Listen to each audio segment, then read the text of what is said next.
More speed.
Beg for murder.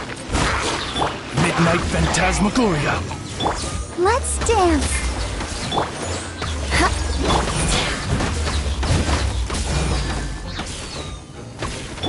Shudder.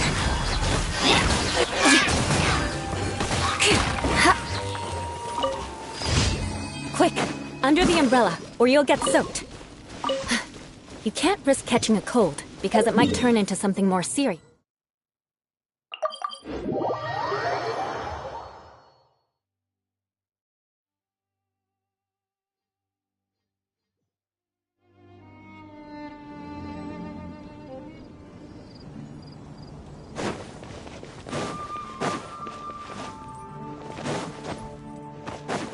Ad Astra Abyssosk.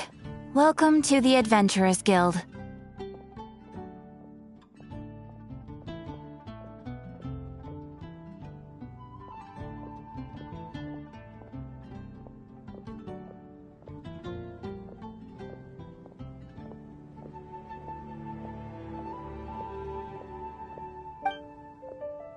Thank you for coming.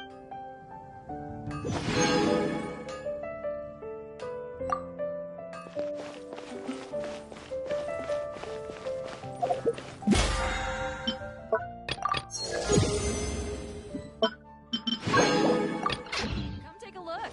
There will definitely be something that catches your eye.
More speed. How about we explore the area ahead of us later?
Time to scout.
Life is short, so eat, drink, and be merry.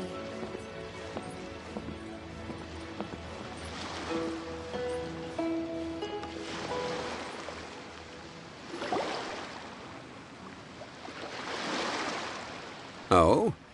I didn't think I would see you here.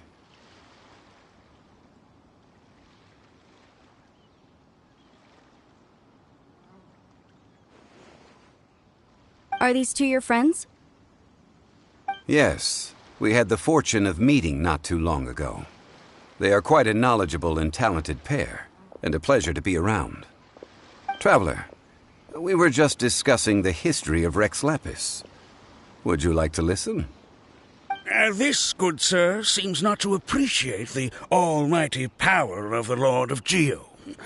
As a professional archaeologist, I'm inclined to correct some of his erroneous views. We are discussing the whereabouts of the first Mora. The first Mora? As everyone knows, the Lord of Geo taught the ancient people of Liyue the craft of smelting, creating goods that allowed them to develop trade with the early nations of that time. Today, Liyue holds the sole right to cast Mora in the entire continent of Teyvat. The world's very first Mora should have been cast by the hands of the Lord of Geo himself thousands of years ago. According to my research, as well as my own hypothesis, I believe that this coin of unique historical significance has been passed down secretly through the years as a kind of token. For example, perhaps the Qixing who control the Liyue use it in some kind of unknown ceremony they hold when they come to power. No. My research indicates that the first Mora coin is not such a simple thing. Mora is a catalyst. This we all know. Even today, Mora is used in the mystic arts for its curious properties of weapon enhancement. The world's first Mora would no doubt possess the strongest power. My next historical treatise will boldly expound on the newest findings from my intense decade-long research. That is, that the Lord of Geo used this original Mora as a catalyst to enhance a dagger and a sword. A dagger and a sword? Well, buy the book when it comes out to read the full story. For now, I will only reveal this. The one who finds the dagger shall become supreme in Liyue, and the one who finds the sword may be crowned Liyue's sovereign. I can't say I agree. Let us not speak of the authenticity of the dagger and sword first. But Mora and money came about simply because they are a convenient measure of a contract's value. Rex Lapis just meant for Mora to serve as a catalyst for people to exchange and trade. The world's first Mora is probably just an ordinary coin created by Rex Lapis. As for its fate, the same as all Mora, I suspect. It was simply spent somewhere. I think that Mr. Hanshua's hypothesis seems reasonable. Mr. Zhongli's argument, on the other hand, lacks any evidence. How can you so easily dismiss the Lord of Geo's profound foresight? No, I am not debating right or wrong. I am simply stating a fact. Enough! Do you think you understand the Lord of Geo more than me? I know but little about history, and I wouldn't dare to brag. But discussion is meaningless if everyone has the same opinion, no? Well then, answer me this. Long ago, when Liyue Harbor was being constructed, the Lord of Geo taught the people how to build houses. The model home he used to teach them was completely cast from Mora, correct? That is correct, indeed. Okay, then tell me.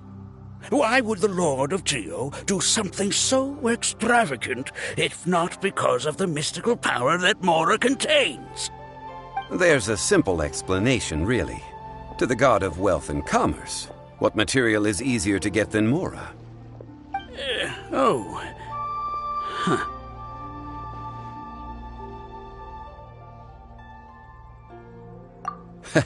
I mean, I am talking about Rex Lapis. Excuse me, sir. I have some questions about archaeology. Can we find somewhere quiet to chat? I mean, if it's okay with you. Oh, it's no problem at all. But may my friend accompany us? Perhaps they could be of some help.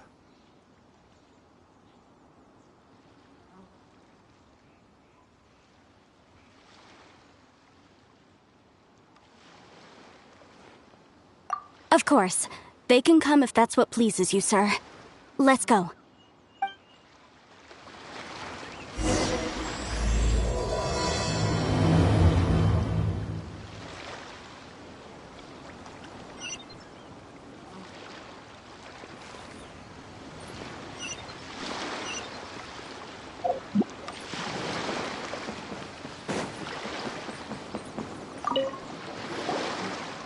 What I'm about to say is a bit disrespectful of the Lord of Geo and would draw a lot of angry looks.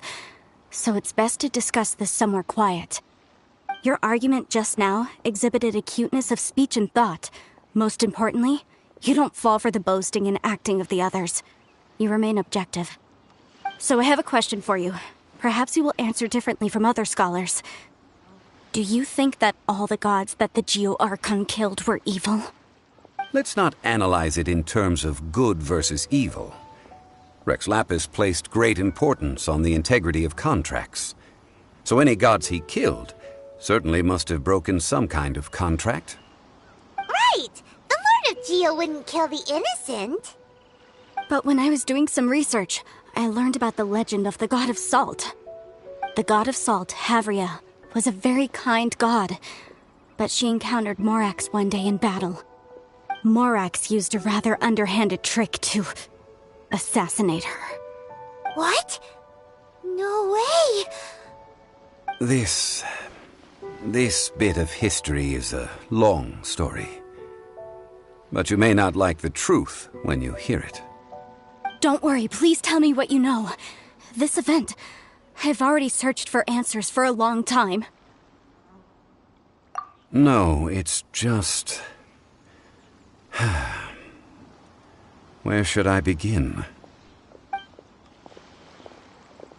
Over here! Mr. Zhongli! I've been looking for you. So you're over here all this time.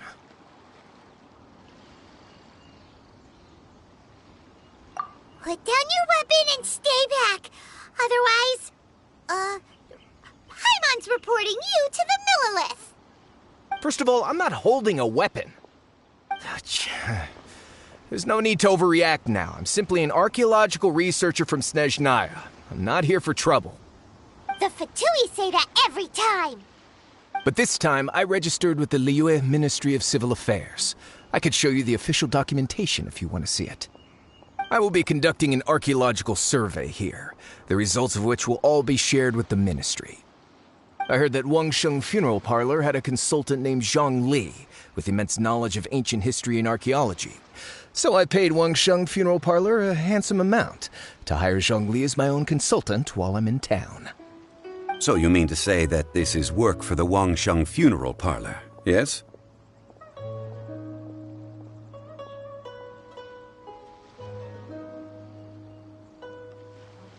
Well, since it's work, I don't have a choice. A consultant of the Wangsheng Funeral Parlor must respect their duty. Of course you would be such a reasonable man. Well then, let's head out now, shall we? Wait, if you are studying archaeology, can I go too? I am also a scholar in this field, so I can help. That will give us a chance to continue the topic we were just discussing. Oh, and you should tag along too.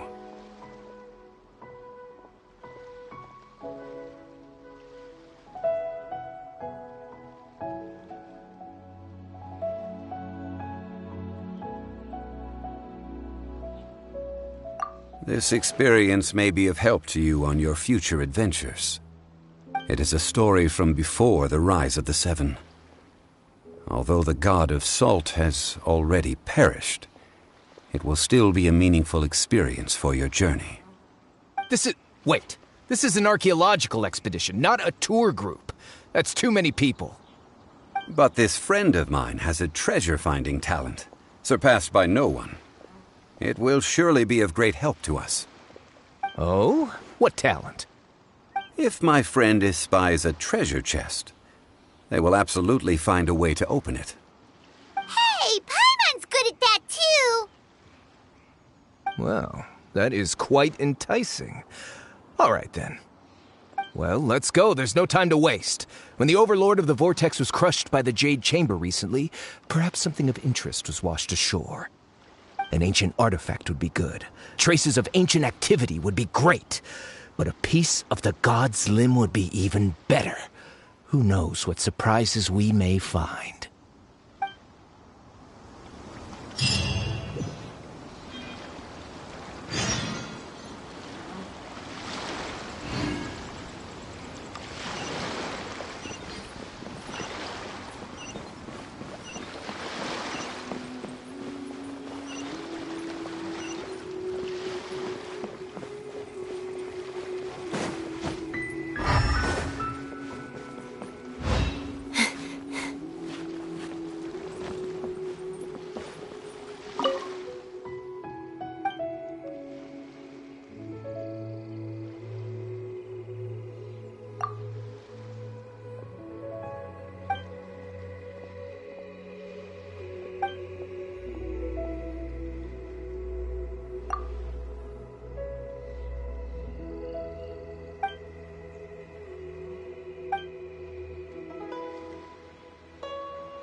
This place looks so ordinary. Can we really find anything valuable here?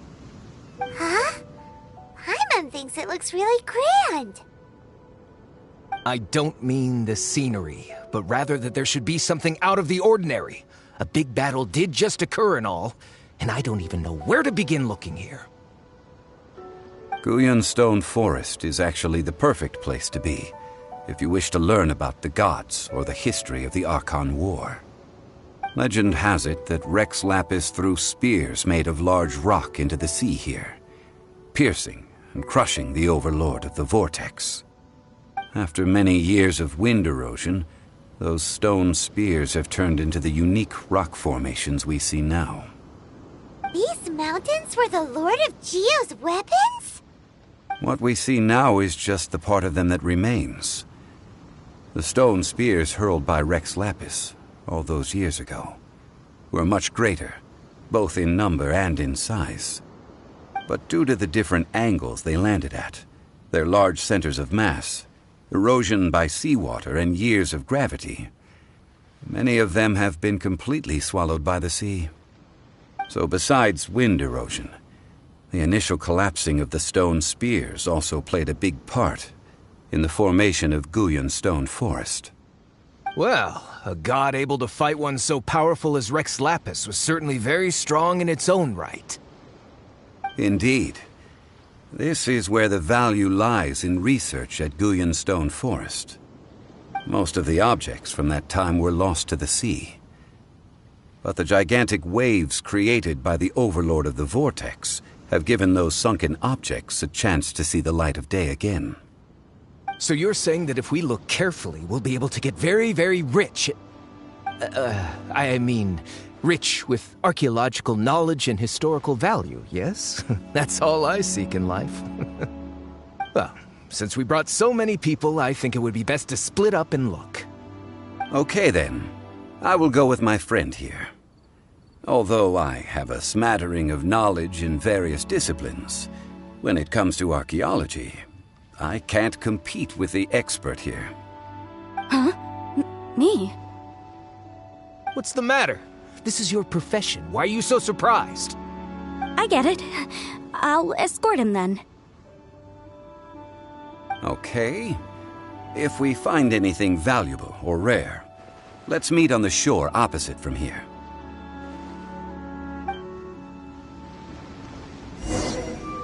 The ancient god probably left behind lots of elemental marks. Following them should make our search much easier. Well, go ahead then. Use your elemental sight to look for any marks. But the knights had enough sense to do away with all the superfluous detail.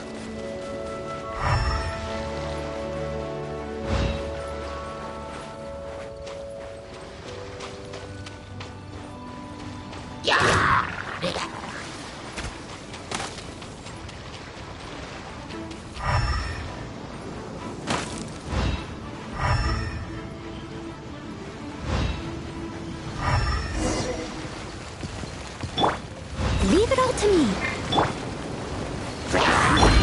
Beg for mercy.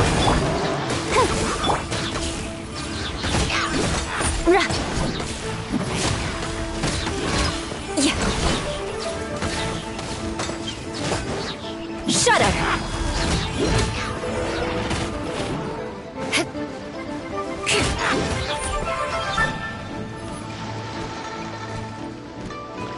Crush! Why are there enemies here? Guyan Stone Forest is a place where a god was defeated, and its remnants still affect the area to this day.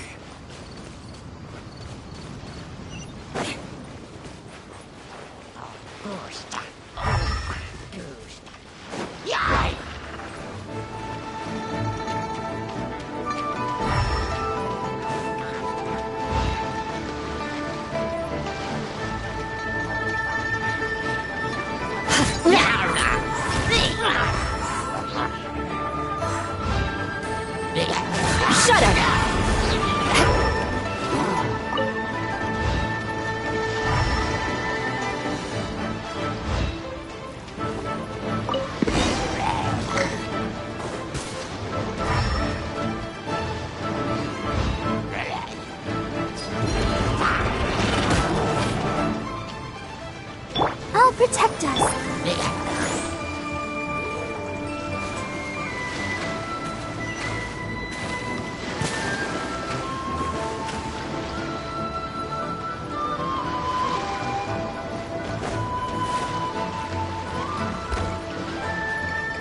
They're gathering together here. But why? See that object in the center? Perhaps it emits the remnant strength of the god. That would certainly attract them. But the hydrominic monsters... I have a contract, and must put my personal feelings aside. Go ahead. Defeat them, and recover the relic.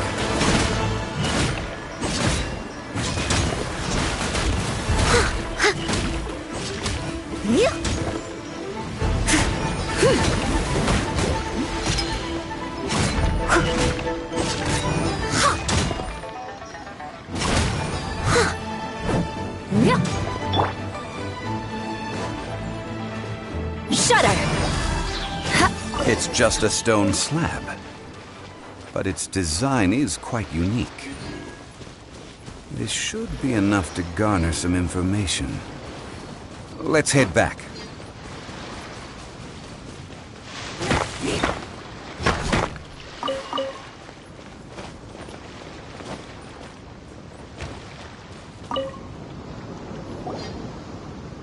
You call yourself a scholar of archaeology?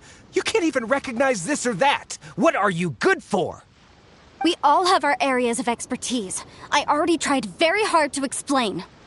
Oh, stop arguing! What in the world happened? This girl just keeps bragging about how she's an archaeologist, but she doesn't even know anything about the surrounding ruins. I even know more than her. She left me to rely solely on guessing, experience, to find anything valuable to take back. Ugh, what a waste of time. I've just been researching the god of salt, so I'm not familiar with sea relics. Is that so strange?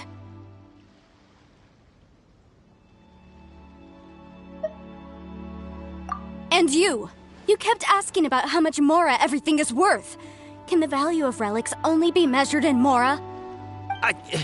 Isn't measuring their value in Mora the easiest way? This also matches the traditions of Liyue, does it not? Now, calm down. No need to make a fuss. We were able to bring back some intriguing objects. Let's have a look. Oh, what a shame. These objects were indeed washed ashore by the Overlord of the Vortex, but they have nothing to do with the god besides being in the vicinity at the time. This stone slab we found, however, has a mysterious pattern and faint aura of divine power. Perhaps it will be useful for research purposes. Quick, give it to me. At least we didn't come for nothing. The power of the gods, yes! This is good. Oh, but these other objects are certainly worth a little something, right? It should be enough to cover the cost of hiring you. It's all mine. So, it's only valuable for research if there are remnants of divine power on it? Not at all. My quest to uncover the history of the god of salt is because history can tell us about culture and beliefs. But you're just trying to use archaeology to get rich. Nonsense! I'm a professional archaeology researcher from Snezhnaya. I swear, if I'm lying, may the Lord of Geo strike me down. Oh, by the way, you probably don't want to sell that teacup. Oh? Why's that? That's not an ancient teacup. It's part of Ningguang's collection. It must have fallen here along with the Jade Chamber. So unless you want to mess with the Qixing... Ah, I see. What a shame. It was of such high quality, too. See? You do want to sell these objects! But, so what? Why can't I pursue wealth both intellectual and material? Don't be so simple-minded. All right, then. No need to stay here any longer. I'm rather quite intrigued by the God of Salt, too, actually. Let's go to Saltarai next.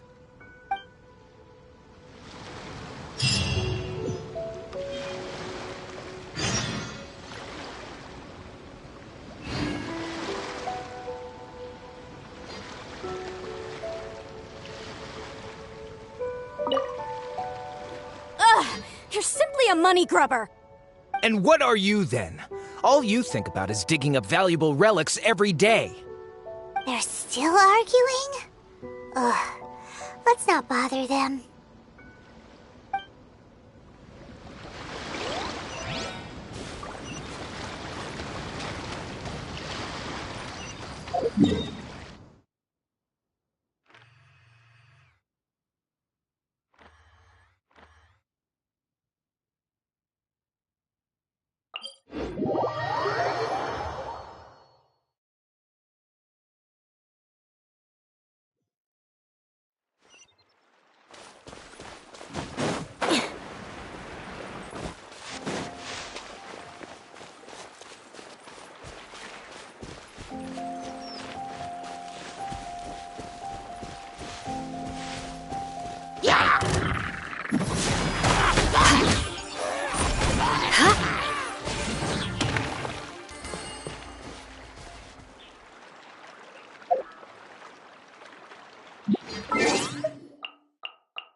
aristocratic etiquette is all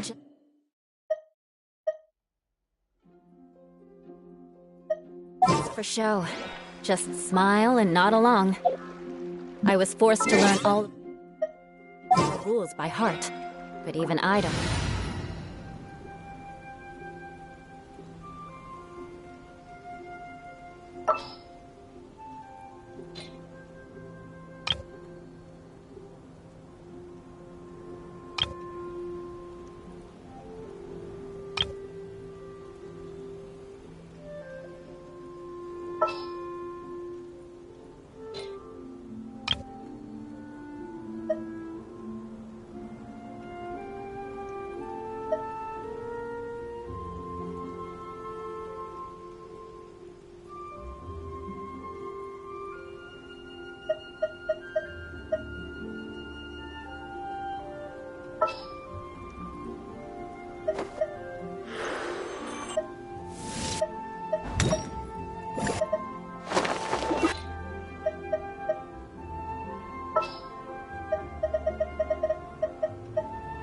I have high hopes for this journey. Take that seriously.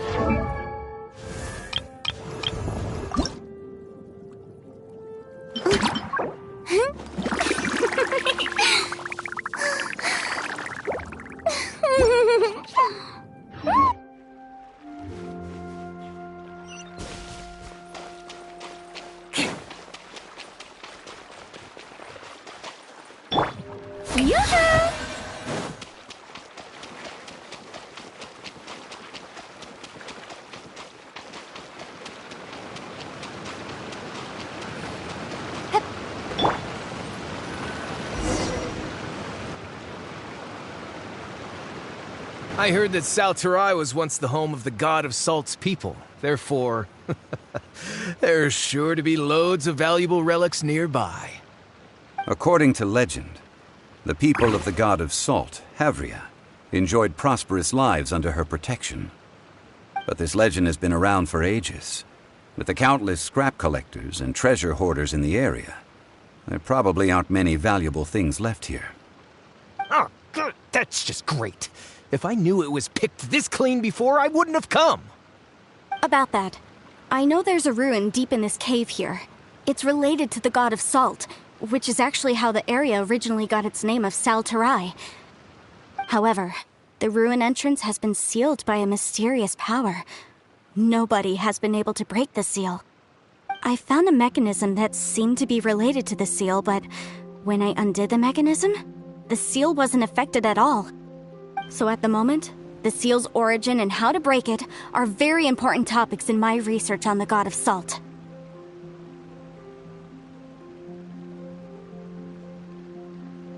I don't know. There's no concrete evidence.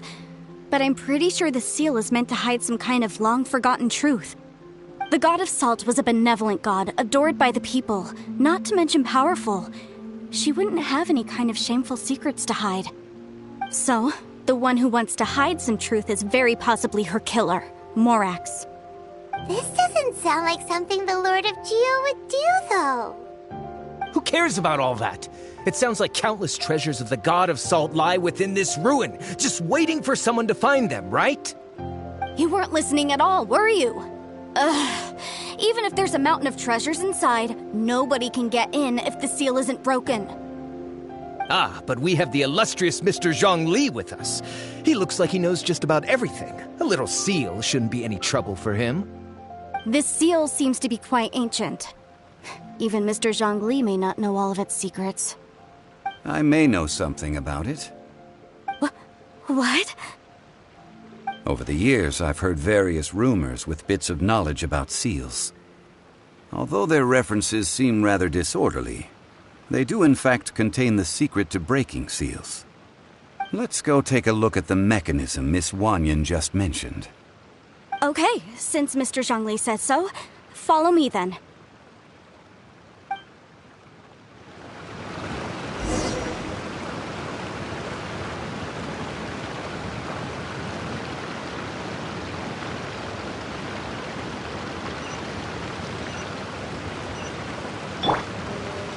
Strike a pose!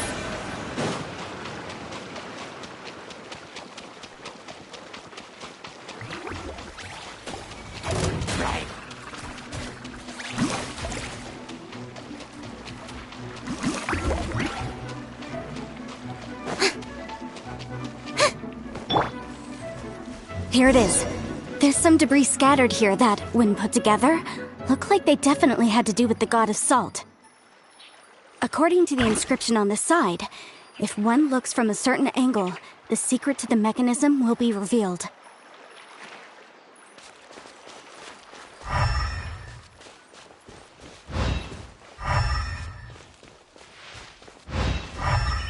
More speed.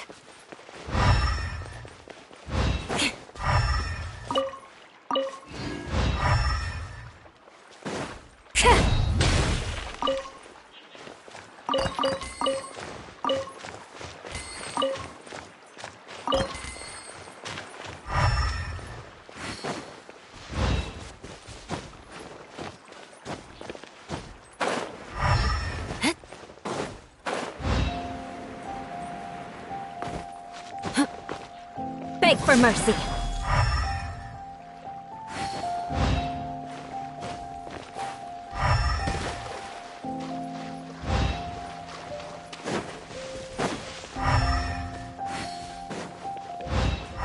Crush!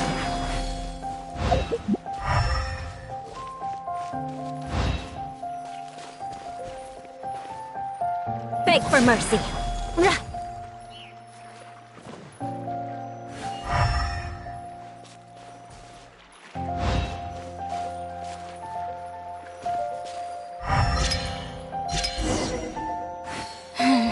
See that? Although we activated the mechanism, nothing happened to the seal. That's because there's actually another mechanism that must be activated. Another? Let me lead the way from here.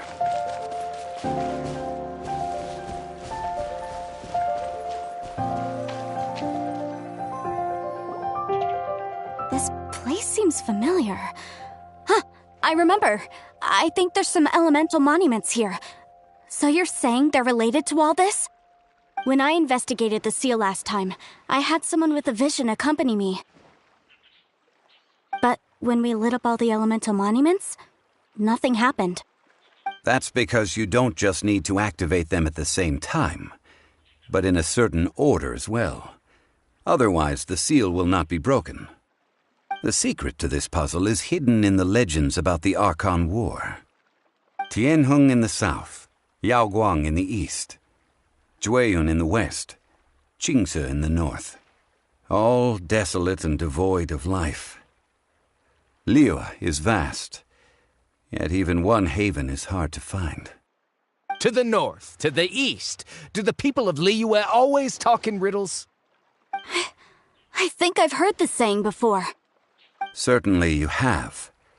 And the contents of this saying are also related to the god of salt. To provide a haven for her people, whose lives had been ravaged by the Archon War, this benevolent god searched all across Liyue. At that time, with the chaotic fires of war engulfing the land, even one sliver of peace was a luxury. And that haven she eventually found is right here. Today, it is known as Sal Turai. How sad, then. In the end, this peaceful place was destroyed by Morax. Okay, enough with these ancient stories. Now that we have the clue, hurry up and break the seal. Whatever happened doesn't matter as long as we can get inside that ruin. Tianheng in the south, Yaoguang in the east, Jueyun in the west, Qingce in the north. With this clue, you should be able to solve the puzzle.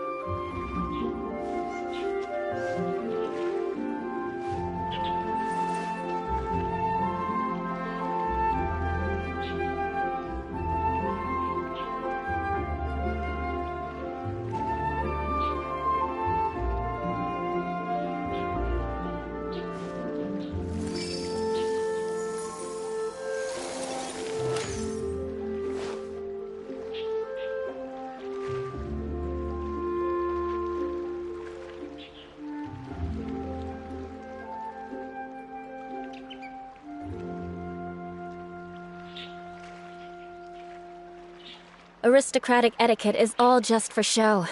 Just smile and nod along. I was forced to learn all of the rules by heart, but even I don't take them that seriously.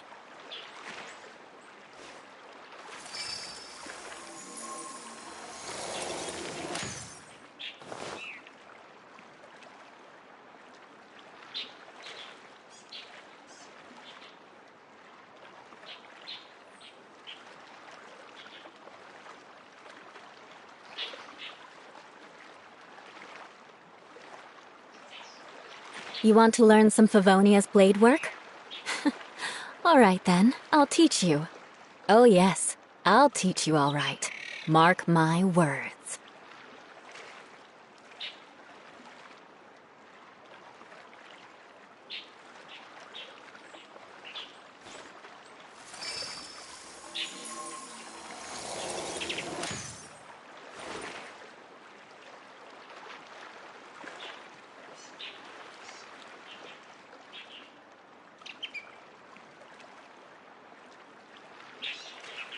Knights and aristocrats share the same cultural heritage, but the knights had enough sense to do away with all the superfluous detail.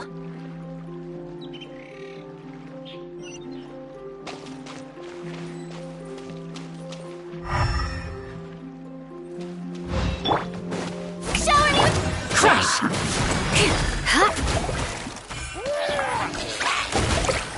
Beg for mercy!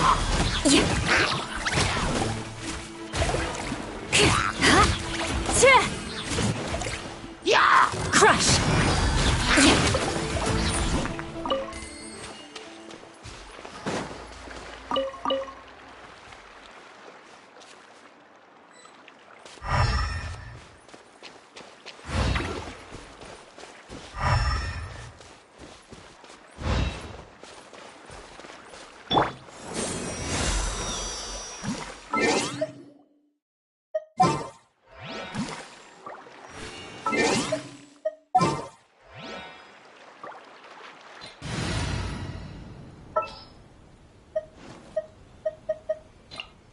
Behold!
I can put these to good use.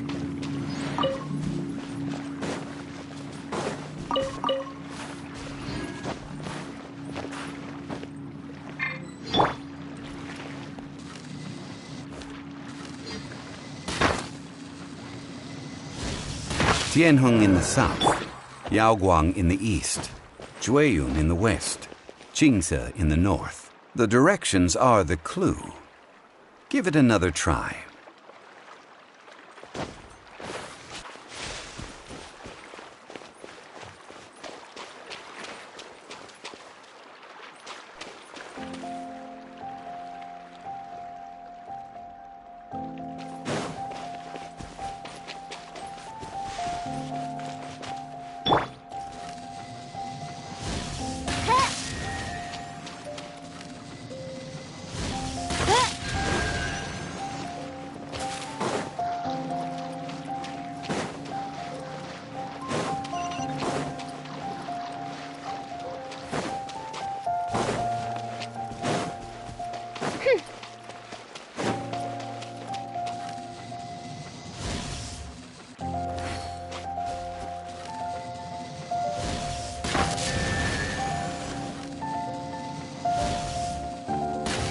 Tianheng in the south, Yaoguang in the east, Jueyun in the west, Jingze in the north.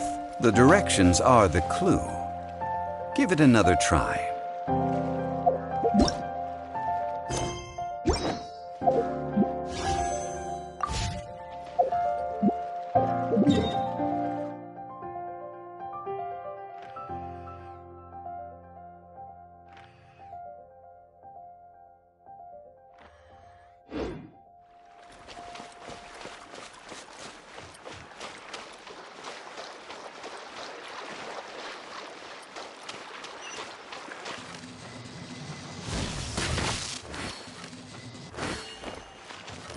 By royal decree!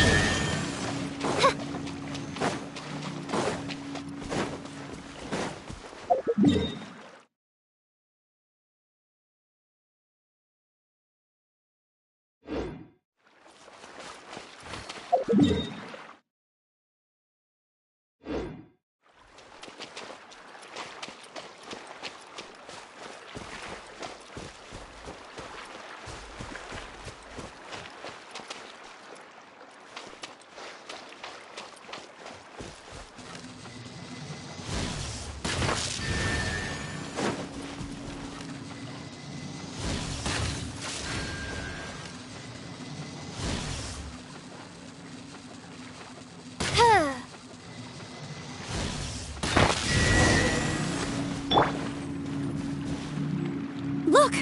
The seal really was broken! Mr. Zhongli is indeed quite remarkable.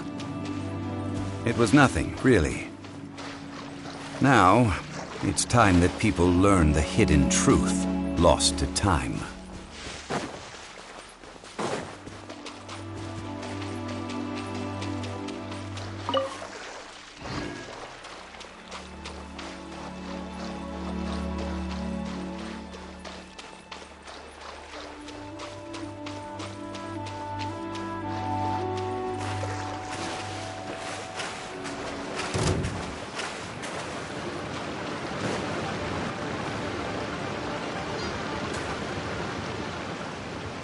Before entering the ruin, I have a proposal that will help us prevent the kind of senseless arguing between you two that we saw at Guyenstone Forest.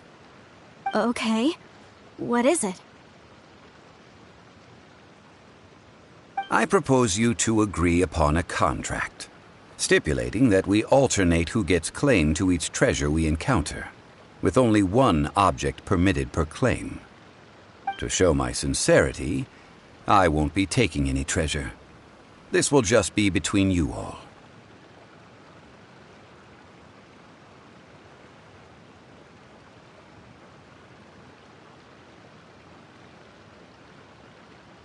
Hey! Don't pass an opportunity like this up so easily! I don't agree. I mean, you want me to split the treasure with this amateur archaeologist? No, absolutely not.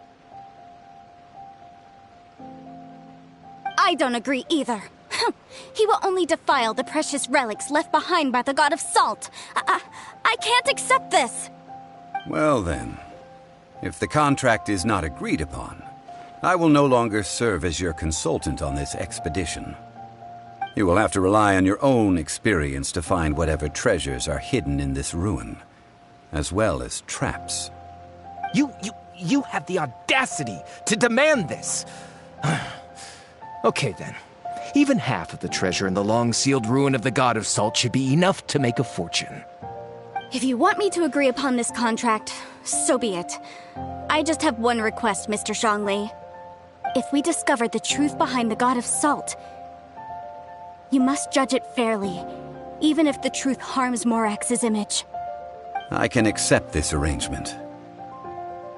Well then, let's go.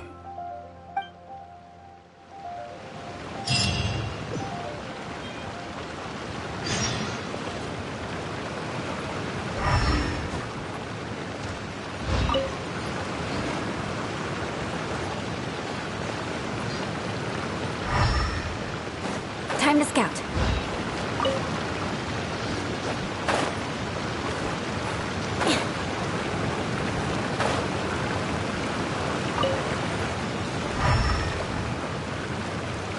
Time to scout.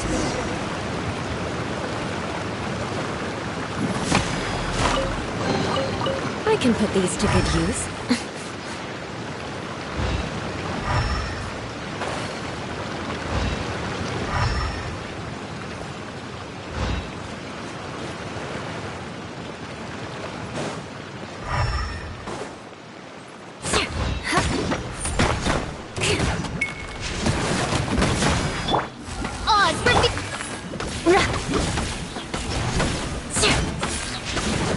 Beg for mercy.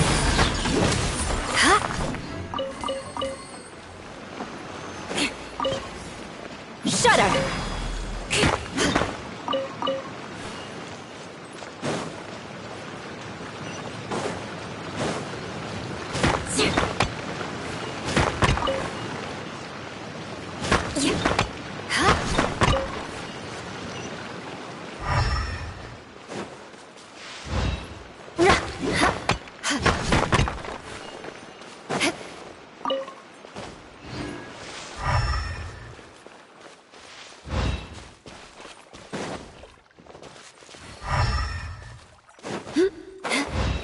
More speed.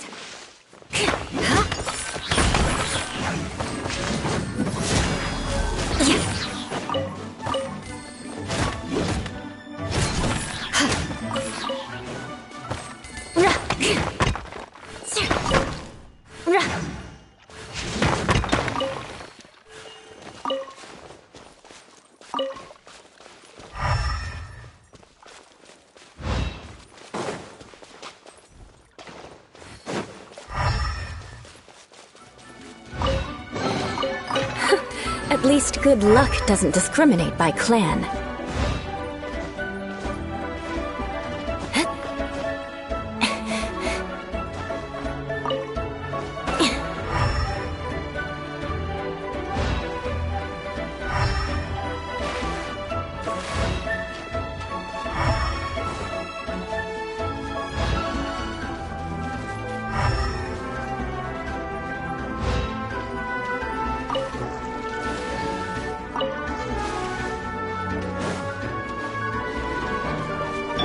By royal decree.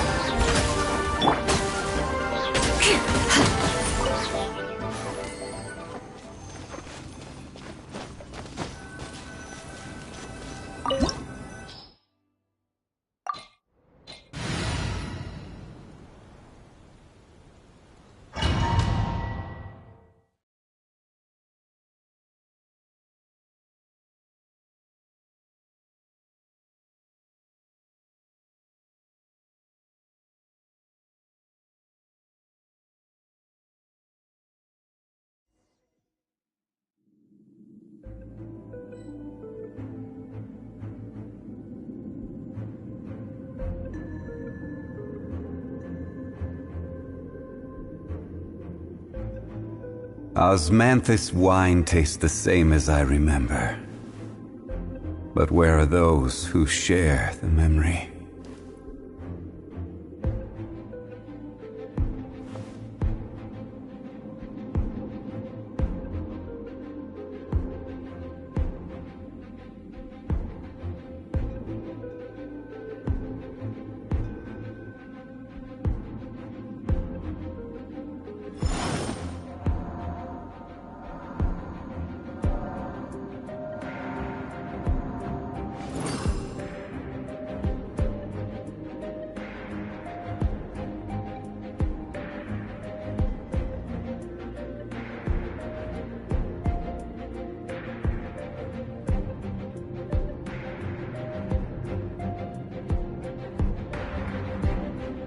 Osmanthus wine tastes the same as I remember. But where are those who share the memory?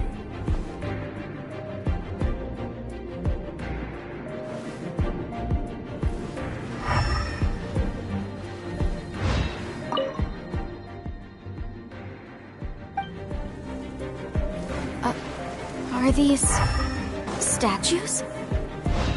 No. These are people. Ugh. They were probably followers of the god of salt. How did they become this way?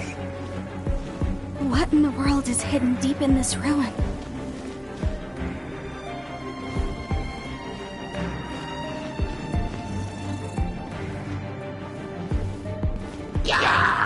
Crumble!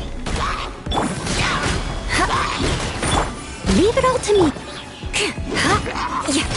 Crush!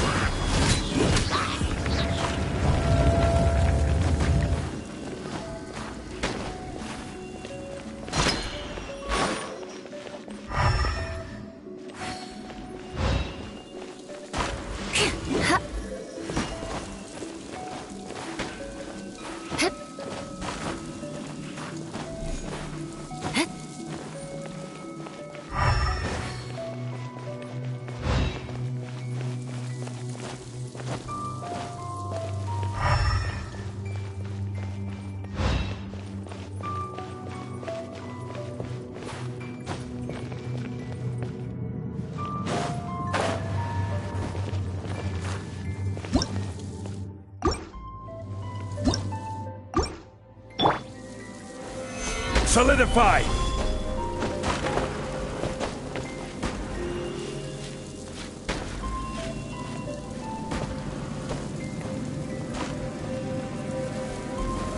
Gather!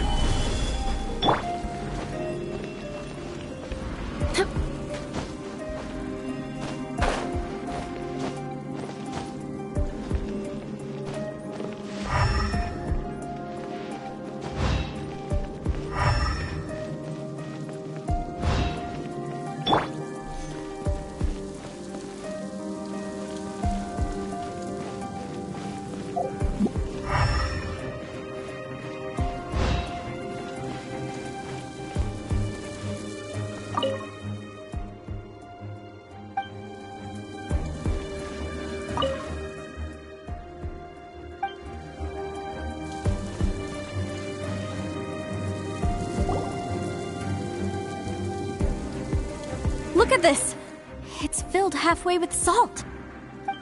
Just looks like a fancy salt holder. Seems like the god of salt was a god lacking in treasures. According to my knowledge, it's no ordinary vessel. Although it is only half full, it is also forever half full. That is to say, it is bottomless. What? You're saying that even if I pour the salt out, the amount inside won't change? Exactly. Able to produce endless salt.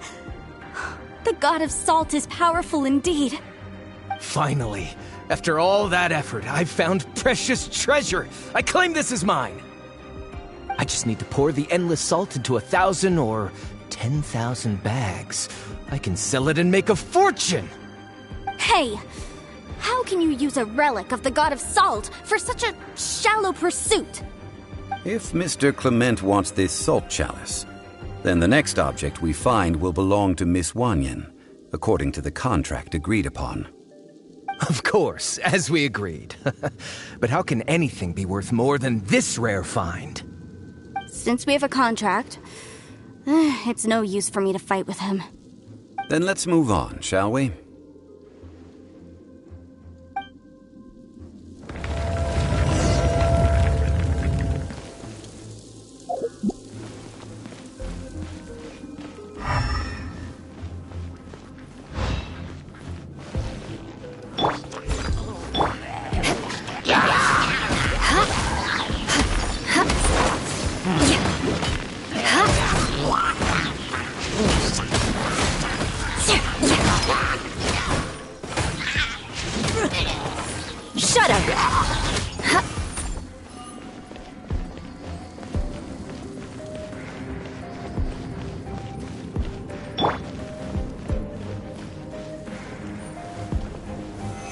Stabilize!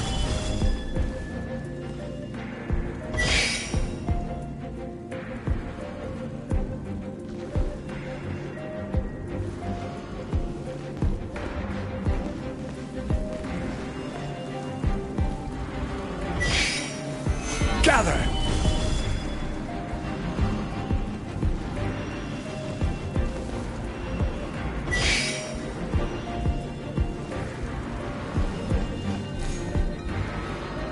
Quake!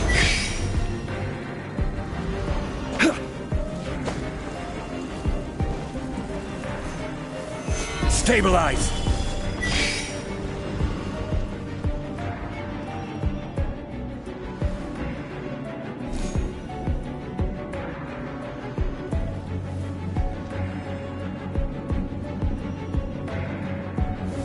Gather!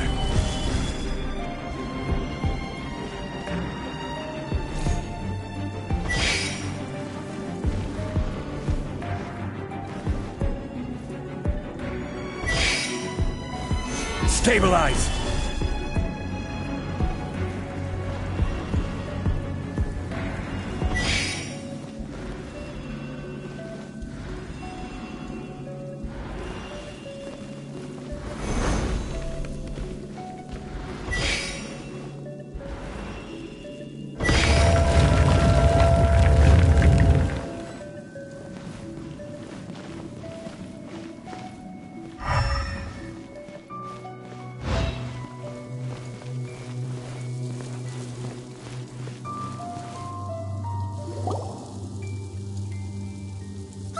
Just a simple ruler. It doesn't look to be worth anything.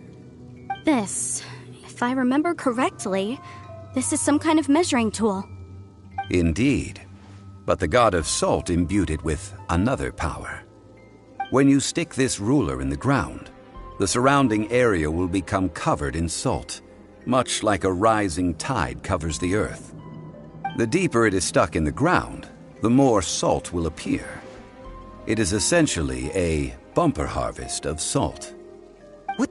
That's even better than the salt chalice! Well then, according to our contract, the salt ruler goes to Miss Wanyan. No, unacceptable. I paid for and organized this entire expedition. Why should I get the short end of the stick? And this girl has been useless. Why would she get anything? Oh boy, here we go again.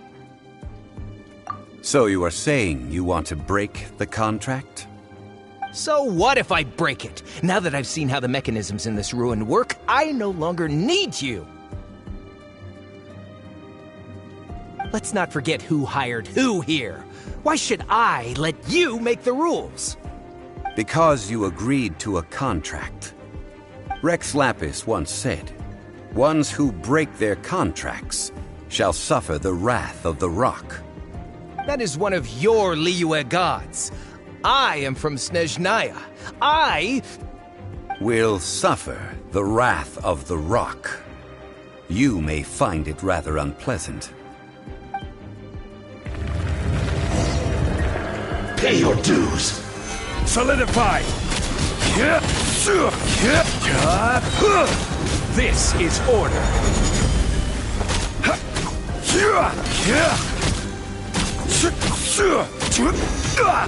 Prepare yourself.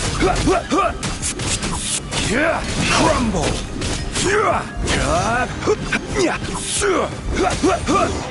Can't run from death.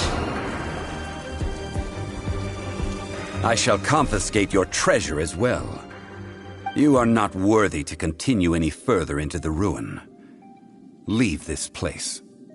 Oh, darn you! Just you wait.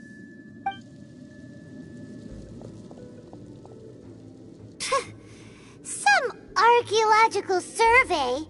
He could only pretend for so long. Hey, Paimon likes Mora, but Paimon doesn't do bad things. Clement's wrongdoing stemmed from greed, yes. But besides greed, there are many other things that may tempt us to break contracts. When people see the object of their dreams, how many are really able to control their desire and follow the contract?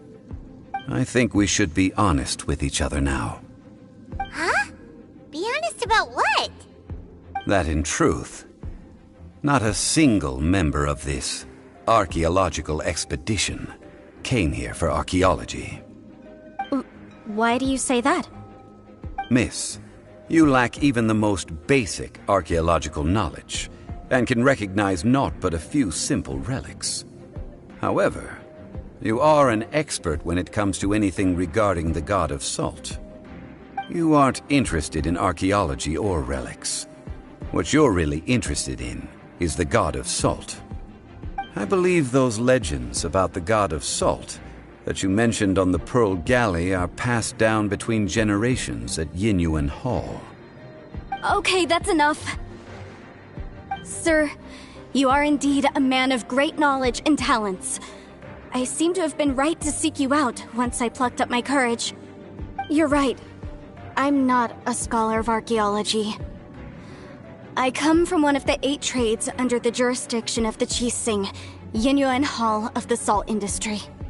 Our ancestors were those protected by the god of salt all those years ago, when the Archon War engulfed the land in chaos. Oh, right! Now that you mention it, the people of Liyue very seldom use the name Morax.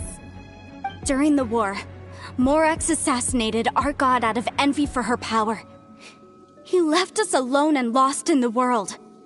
We hate him!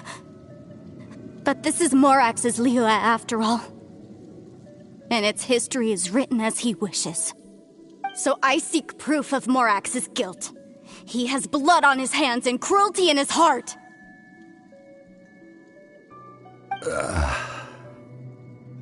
We agreed to a contract that we will face the truth head on, didn't we, Mr. Zhongli?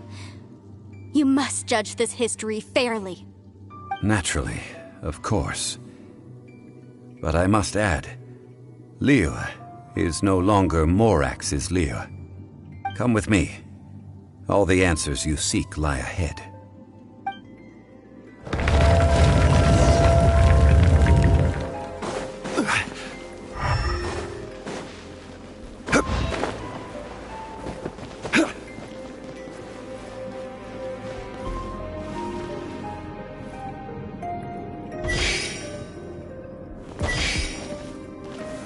Gather!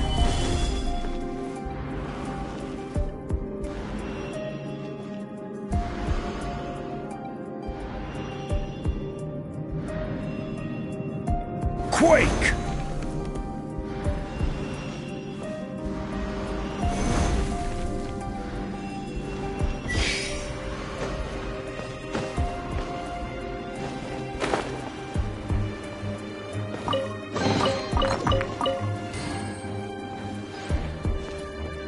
Rise!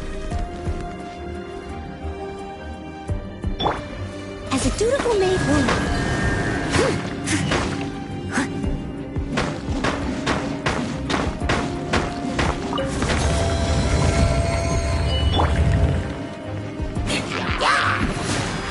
Wings of darkness, come! I must leave no...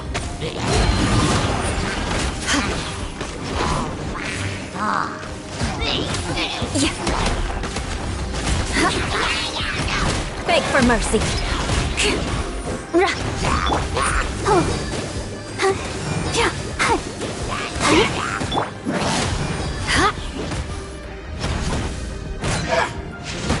Shudder!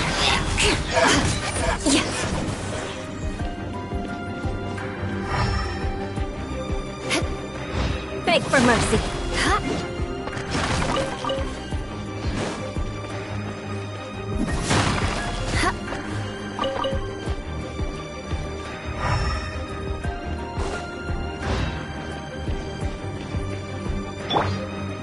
Quake!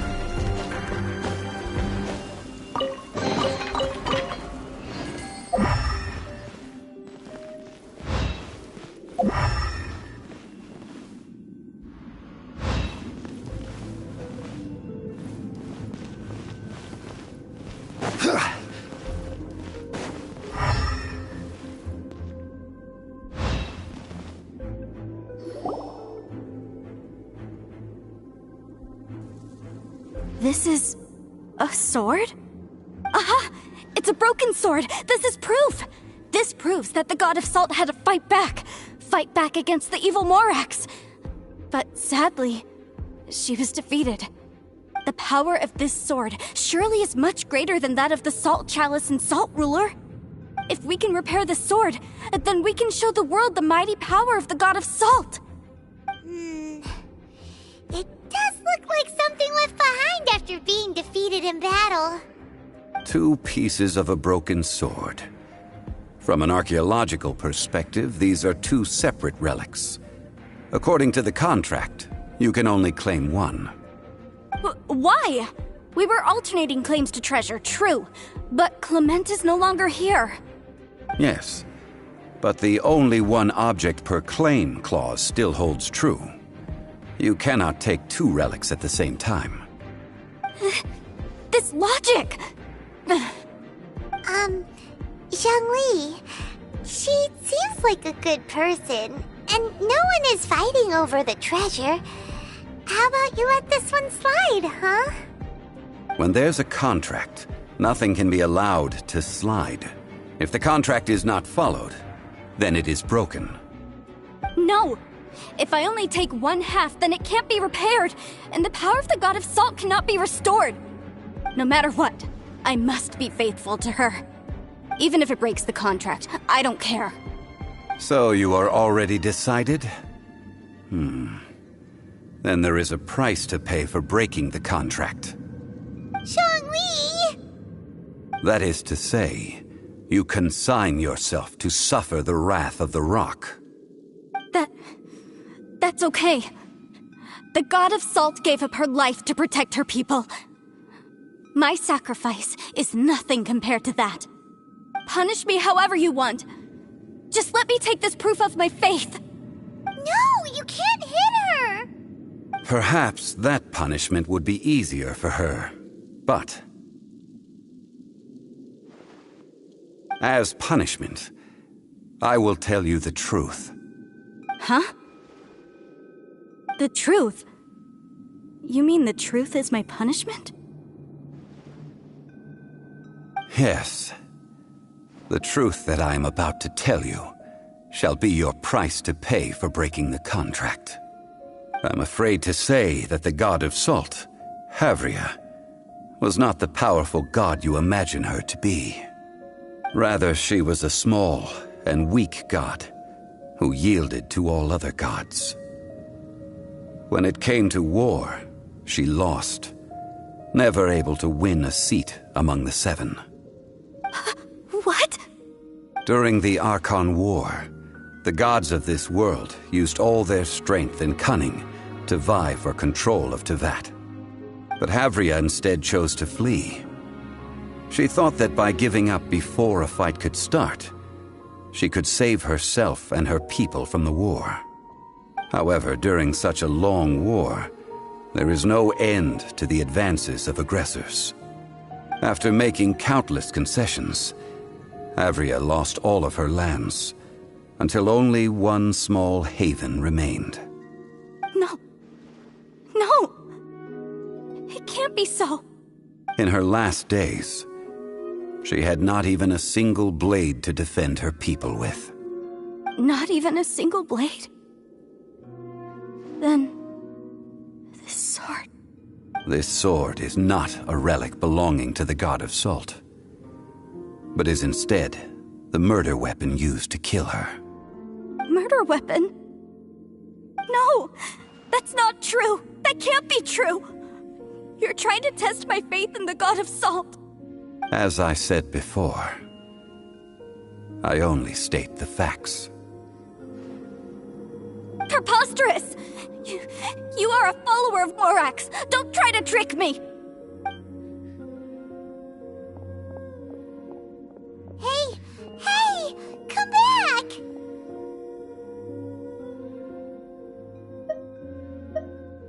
It is a punishment after all.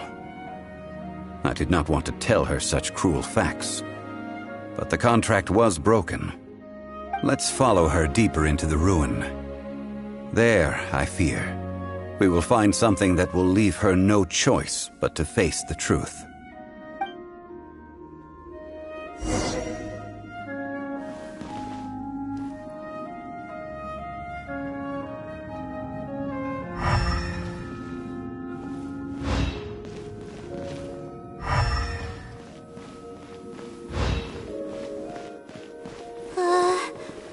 Are these statue thingies running? What will we find ahead? Salt. And betrayal.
Rise!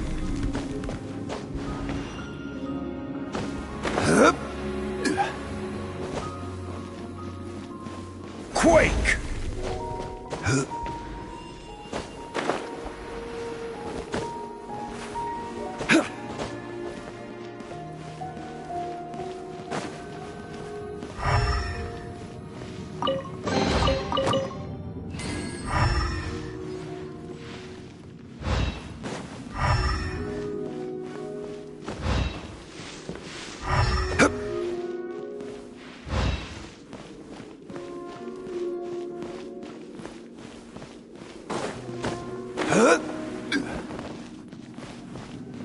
Rise!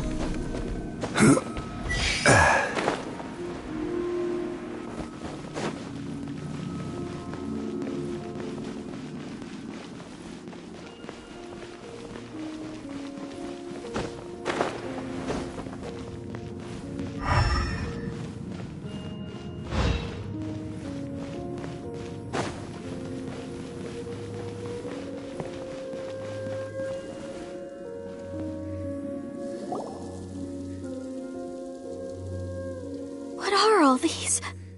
What did they see? What did they do? What happened? Since you do not trust me, let us continue onward. That which lies beyond this door will show you all that happened back then.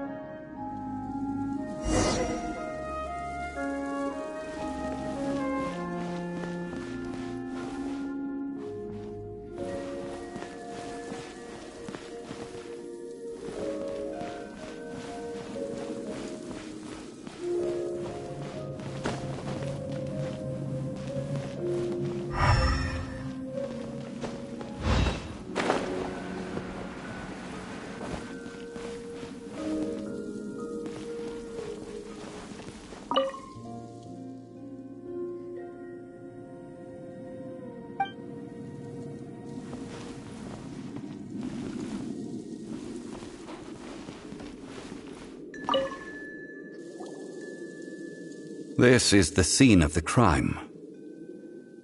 Havria's body dissipated, leaving nothing but these traces of salt.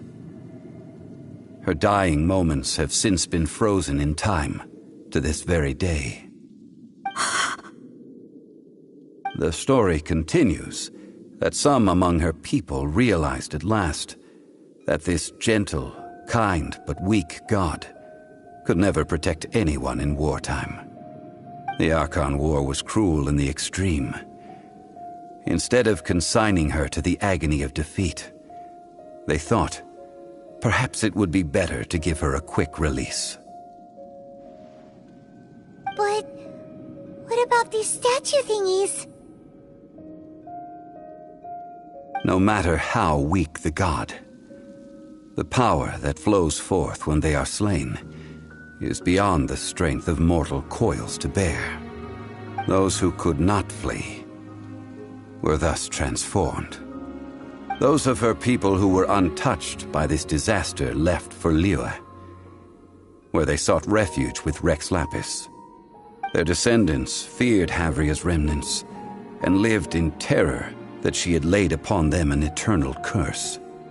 So they risked their lives to come here, to break the sword and offer up obeisances in hopes that her anger might be appeased. But they need not have done so. For how could a god who had never once resisted, even till the end, nurse hatred for her people in her heart? Even if this is so, I can't! This must be a lie. A false history, all of it! Don't you dare try to shake my faith!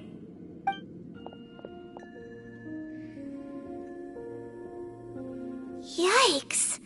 Zhongli didn't show any mercy this time either. This is the price she must pay. Yet I would not call it a bad thing. Judging by how she appeared, I fear that she will struggle for a time. But even if she may not escape that struggle immediately, simply recognizing the truth is good enough for now. Indeed, in ages past, Havria's story served as a warning to me as well. Faith in a god who has already passed will do you no good. So it is for Havria. And so it is for Morax also. All right then. Now, would you like to accompany me in taking a trip to Guyanstone Forest? Huh? What do you want to do, Zhongli? Treading old ground, telling old stories. One cannot help but be reminded of old acquaintances.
More speed.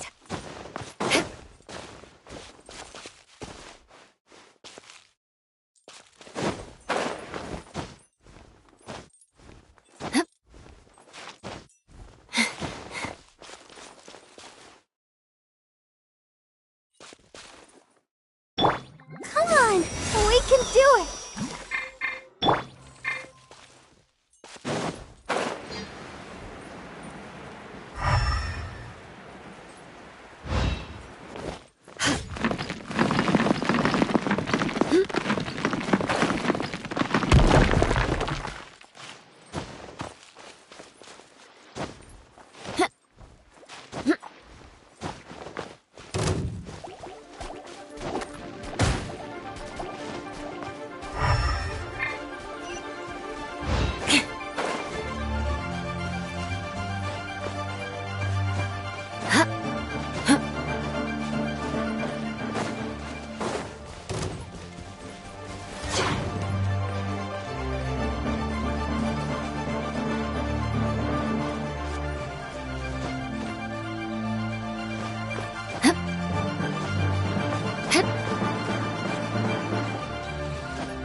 Time to...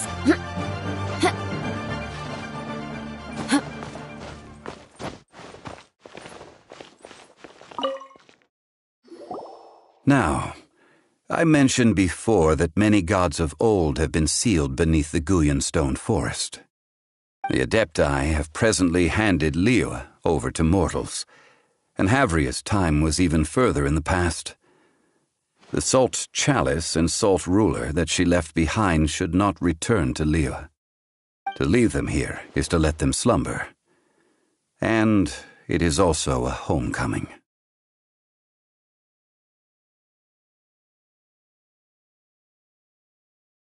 I ended an era with my own two hands.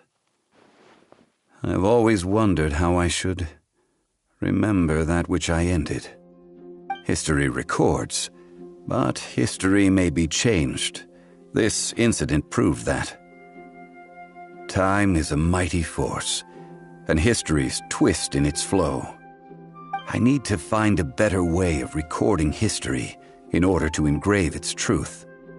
Stone carvings were one such ancient method, but unchanging stone, immovable earth, even one such as myself.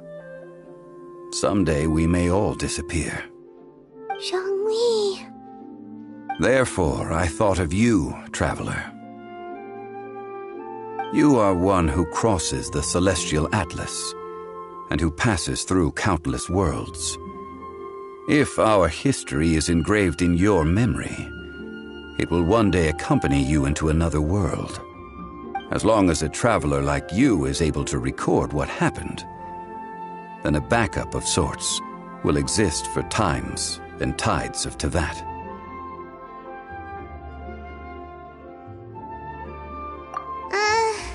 Sounds like tough work.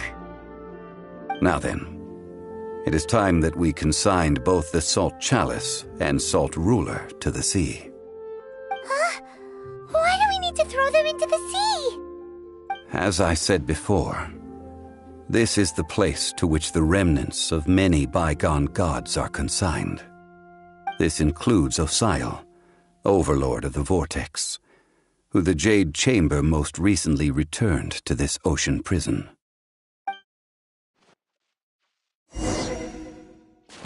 Thousands of years ago, the Adepti and I fought against the turmoil that plagued every corner of this land. Guyan Stone Forest, where I sealed many gods with my spears. After so long, naught but folk tales remain. Osial, you and I were foes, but our ancient grudge is but a bygone memory now.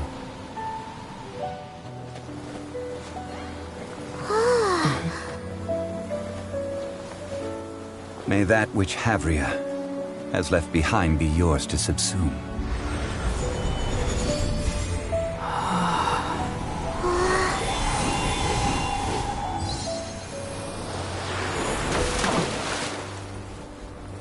And thus another, spark of divinity departs from Liyue. My legacy shall now be left to those who come after to debate.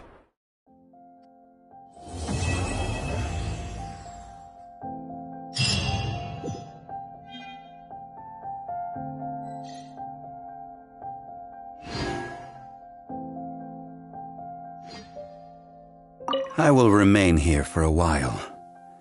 I fear that moments of reminiscence like this can only grow fewer.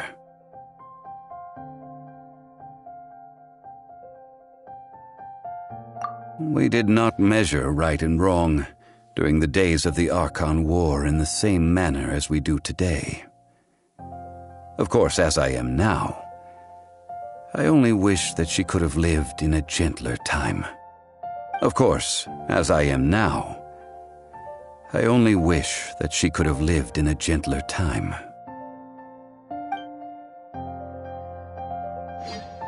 I will remain here for a while. I fear that moments of reminiscence like this can only grow fewer. Though the Salt Chalice and Salt Ruler do have power in their own right, they are nothing before Osayo. If a day comes when he should recover his strength and return, I believe that even so, he will be defeated once more. I will remain here for a while. I fear that moments of reminiscence like this can only grow fewer. That is a good question. In the past, I might have given you a most specific answer. But now... Yes. I suppose I will continue in my role as a consultant at Wangsheng Funeral Parlor. But if this journey was to your liking, why don't you come along the next time I am seeking to preserve memories of Liyue's past?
Huh? Look! Over there by the hot pot stand!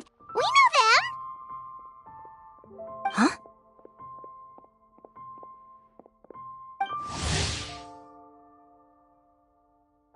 Traveler, Paimon, you're here too?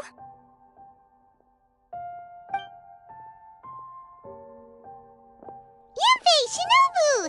Here for some hot pot, huh? What's the occasion?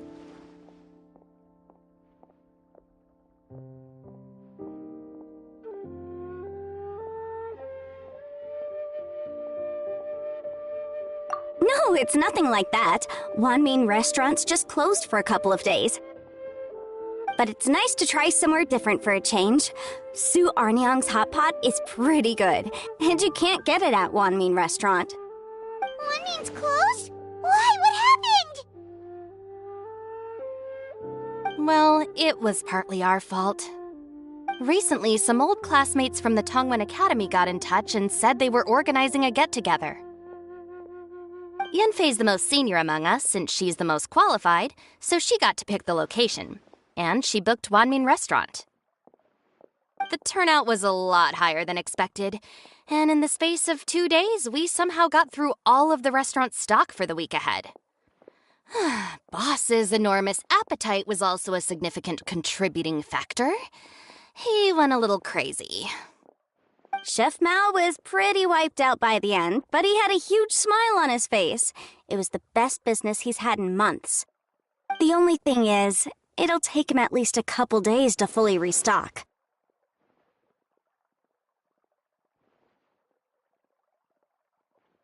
Bullchucker's here too?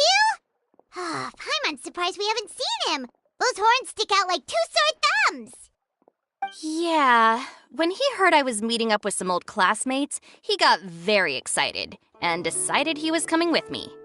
His logic was, and I quote, "Any classmate of Shinobu's is a classmate of mine." Notwithstanding the fact that Boss has never studied a day in his life, I think he just feels that he didn't get enough chances to indulge his taste buds last time he was in Liyue. That other kid you guys brought with you, though, what was his name again? Oh yeah, Grandmaster Hanakato. He seems like a smart cookie. You probably didn't notice because you were busy chatting to your classmates at the time, but he was helping Chef Mao out in the kitchen, trying to pick up some Liyue cooking skills. I suspect he just wanted to learn how to make some new dishes to feed to his Onikabuto and make them stronger. Grandmaster Hanakato? Where do we know that name from? Oh, yeah! Didn't we meet him during that beetle battle thing that Bullchucker organized at one time? That's right. Good memory, Paimon. After the near catastrophe that was the Beetle Brawl, Hanakato became an ally of the Arataki gang. He and Boss regularly hang out to have practice matches and discuss Onikabuto rearing strategies. But to his credit, a lot of the things he ropes Boss into doing in the name of beetle brawling actually result in Boss doing some real work for a change. It's made things a lot easier for me. For instance, they've decided to spend a few days helping Chef Mao restock the kitchen. Partly to thank him for the epic feast. And partly because they would like to use the opportunity to look for new ingredients to boost their Onikabuto's performance. I think they're out looking for crabs at Guyun Stone Forest right now, with Miss Shangling and Mr. Guoba. They all seem to get along great. Guoba's already made friends with Crimson Staff, as Ito calls it, and, something Beetle King, or whatever Hanakato's is called. They've been out for quite a while, though. Shouldn't they be back by now? Unless something put them in a playful mood. In which case, it's anyone's guess what kind of mess they might be in by now. Well, now Paimon wants to join in the fun! Crabs from Guyun Stone Forest? Paimon bets they taste great! Why don't we go see if they need our help? The sooner Wanmi restaurant is fully stocked, the sooner we get to eat there again! And while we're at it, we can see what Bullchucker and Grandmaster Hanakato are really up to over there. So you two are gonna head over? I think that's a great idea! The Traveler, Paimon, and Ito make a good team. Not everyone can get through to him, but he usually listens to you two. You make a good point. Well, thanks for checking up on them, you two.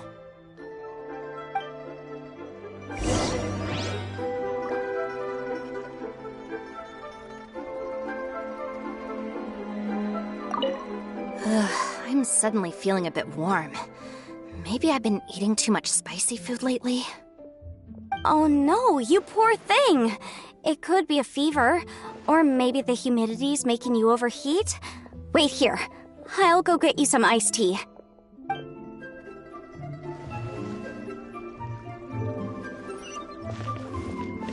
Cheap and tasty chop suey!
see it now.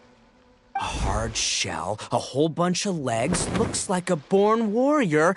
The crab is the Onikabuto of the sea!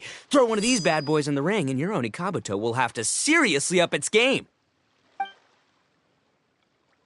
That's right, Oni King! Technically, the crab belongs to a different species, but it has all the qualities of the perfect warrior beetle. Pitting Onikabuto against crabs during their training is a surefire way to rapidly improve their strength. Then it's time for Crimson Staff and Ironclad Beetle King to train harder than ever before. No rest until they've flipped every crab in the area onto its back. And once they're done, we'll just need to stoop down and scoop them up. No more chasing crabs all over the beach. La la la la la. Looks like Xiangling and Guoba are part of the gang now.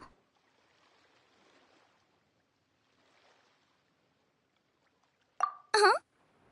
Traveler, Paimon! Fancy meeting you here! Are you guys out for a walk or something? Hey, Xiangling! Hey, Guoba! Well, we were going to gorge ourselves at one mean restaurant, but then we ran into Yanfei and Shinobu, who told us you were closed for a few days. So we figured we'd come find you guys and see if you needed any help. Aw, you guys! Thanks for being such loyal customers! It's so kind of you to help! With Mr. Ito and the Grandmaster helping me for the last couple of days, we've actually got most of the things we need now. All that's left for us to get are some fresh crabs. And Crimson Staff and Ironclad Beetle King will be able to round them up for us in no time. If everything goes to plan. Uh-oh. I may have spoken too soon. It's a geofiship hatchling! Bowtucker! Hanakata, watch out! Hold on, stay calm. I'll assess the situation. Hard shell? Check. Legs? Not too many. But it more than makes up for that with the whole rolling thing. Yeah, looks like a mean fighter. This is what you want to train your Onikabuto against. How right you are, Oni King. With a training partner like this, an Onikabuto is sure to reach the apex of its abilities. What? Are they serious right now? Wait, I think I recognize that thing. It's always rolling around on a nearby island. It's made quite a reputation for itself as far as Guyun geoviships go. People have taken to calling it Crystal Tornado. It's because if you ever set foot on its little island, then it whooshes over and gives you a nasty whack on the head. It's really aggressive. How did you come to learn that? Oni King, allow me to send in the troops. I shall monitor the battle from a safe distance to assess our enemy's prowess. Go, Ironclad Beetle King! Test your challenger to its limits!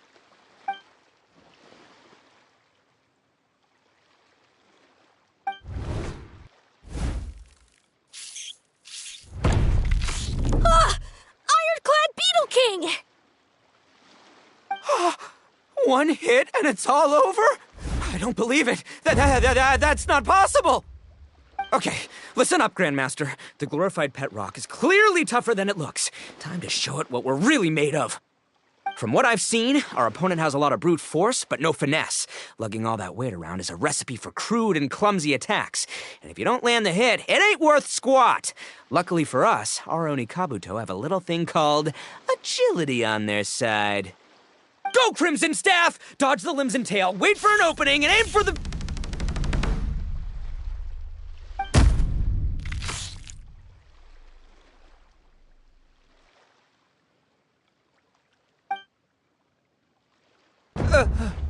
belly. Oni King, shall I send in some more Onikabuto, or... What?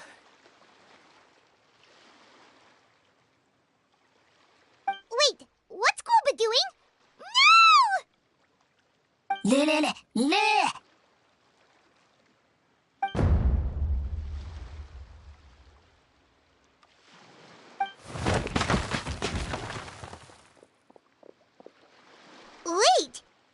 Bishop can understand Guoba? Huh. Just up and left.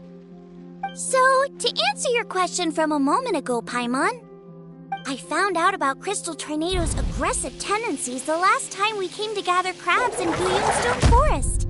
Tornado gave Guoba a big old bash on the head the moment he saw him. But then Tornado fell unconscious and apparently wasn't seen for weeks afterwards. I guess he's finally recovered from his injuries. Man, what a cool guy.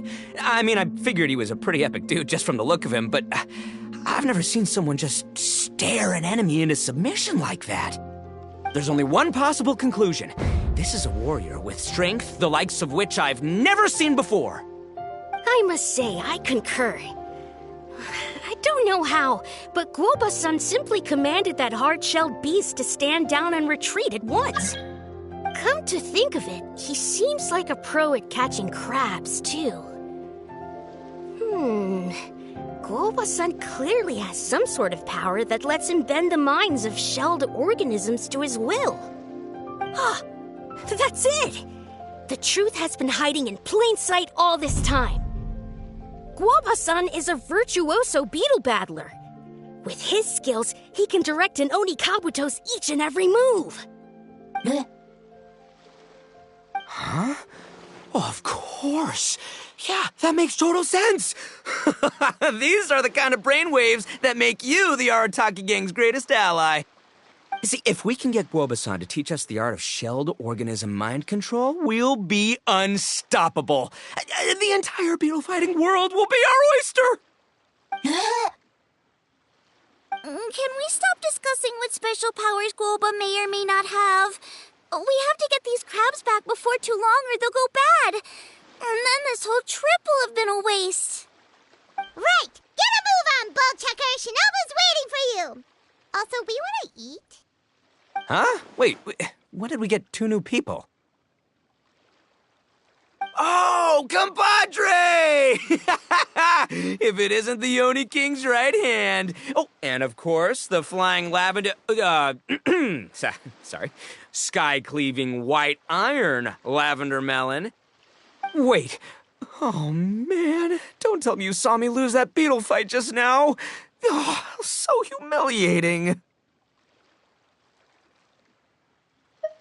Oh, come on! There's nothing to be embarrassed about.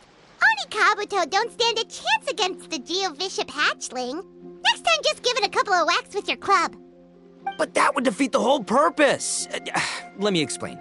Now, it's no secret that you've kicked a fair share of butt in your time. And from what I hear, that includes some of the biggest, most powerful, and meanest butt around.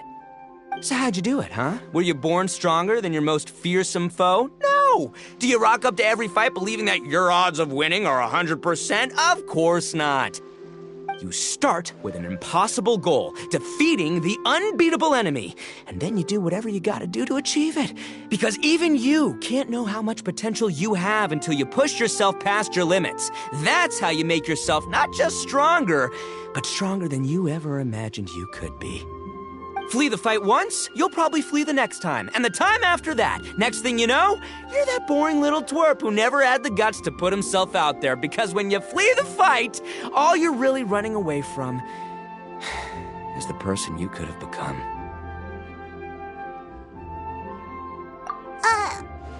What's gotten into Bullchucker? He actually said something that made sense. For once, Paimon has nothing to argue back. You hear that? Guoba's getting hungry. Crystal Tornado's gone now anyway, and your Oni Kabuto won't be ready to fight again anytime soon. So, are you just gonna stand here gawking, or...? Chef-sama makes a good point. We are still far from being worthy enough to seek the tutelage of the mighty sensei, Guoba-san. I have heard tell of a great contest of fine warriors that was once held in this place. We stand on hallowed ground, and the very air we breathe is abuzz with the might of great duelists. I say we set up a ring here and now. I shall summon the mightiest beetle battlers of Liyue, and as iron sharpens iron, we will hone our skills and training with them. Then and only then will we be ready to seek the guidance of Guoba-san. Once we have learned his ways, we will track down that shelled beast and do battle against it once more. Paimon's got a feeling about this, but not actually sure if it's a good one or a bad one. Uh-huh. Oh, I'm with you, Grandmaster. Yeah, you're saying the time has come to unveil the plan. This is the moment. It's time for the long-awaited Arataki Blazing Armor Beetle Battle Boot Camp. That's right! There's no time to lose, Oni King. Let's set up the arena. Hey! We weren't done talking to you yet! Ugh, unbelievable. Look at them, not a care in the world. What did they say it was called again? The Arataki something? Anyway, some sort of beetle fighting tournament, right? I think Hanakato might have mentioned it before. If I wasn't so busy with work at the restaurant, I'd love to take Guoba along and watch. But right now, the top priority is dealing with all these fresh crabs. Come on, let's head back. Shinobu was saying the Arataki gang came to Liyue for her classmates' reunion, right? Won't throwing an impromptu beetle fighting competition interfere with their plans? Well, not much we can do about it except head back to Wanmin and tell Shinobu.